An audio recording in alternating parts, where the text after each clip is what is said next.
Fast forward to that one time, the black man who ran on being black because him running represented change, and him telling us not to vote for the black lady that was running for governor of Virginia because there was a white lady who was better.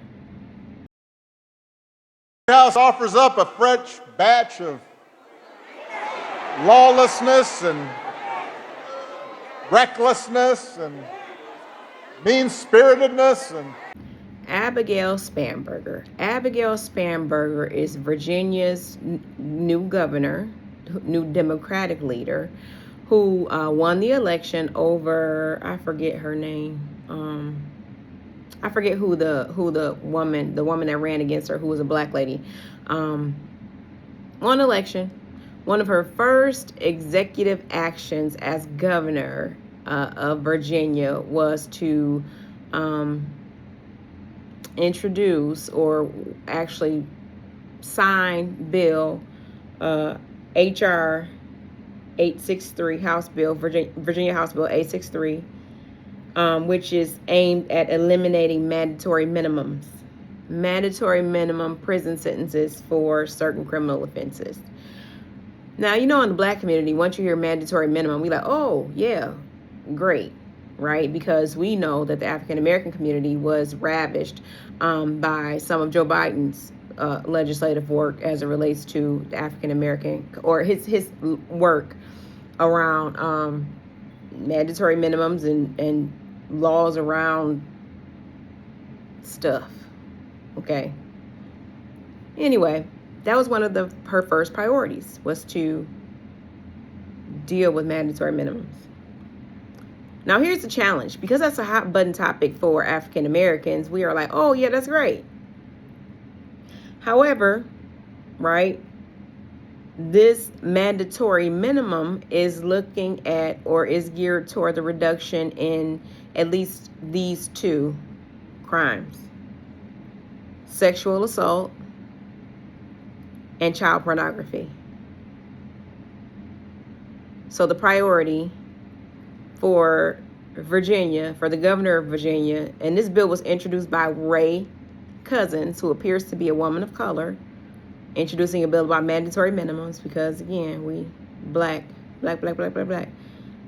But the priority is making sure that convicted sexual assault and child pornographers, that they don't have a mandatory minimum. Now, I thought that sexual assault and child pornography was important to us, right? Because we still waiting on the Epstein files to be released. So I know that's important. I thought women and children were off limits. But this governor of Virginia that the black man told us to vote for over the black woman, their priority is making sure that sex offenders can get out sooner.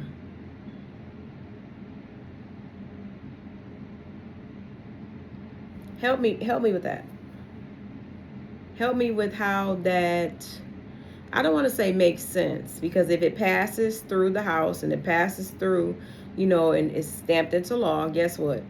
God ain't mad if you ain't mad, right?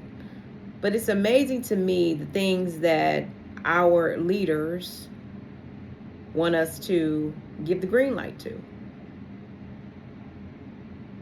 And this also made me think about, right, with such a high volume of illegal immigrants in the country, with them, committing sexual assault and acts of child pornography, it made me wonder and think, I'm going to be watching how this thing goes with Virginia, because you haven't seen a lot of protests with ICE that end in violence. You haven't seen that televised. There have been protests, but none that end in violence, because there was compliance and there was collaboration at federal, state, and local level. So Virginians were able to have illegal immigrants with criminal histories removed from their state by ICE because, their governor, the previous governor, was complying with it. And she wasn't subjecting the Virginians to this act of aggression by having ICE walking through their communities and banging on doors, she thought it was wise to let law enforcement manage unlawful people. So I'm interested to see how Virginia's going to turn, and how it's going to look at the end of this leader's time in the government. It's one thing to be tricked, right, by somebody you don't know, but it's a different thing to be coerced and led astray by people that look like you. And I'm gonna always call it out, because it don't offend me when somebody that look like me don't trick me or do whatever. That doesn't offend me. But I'm offended when you use your race to push agendas that end up hurting me. I don't know.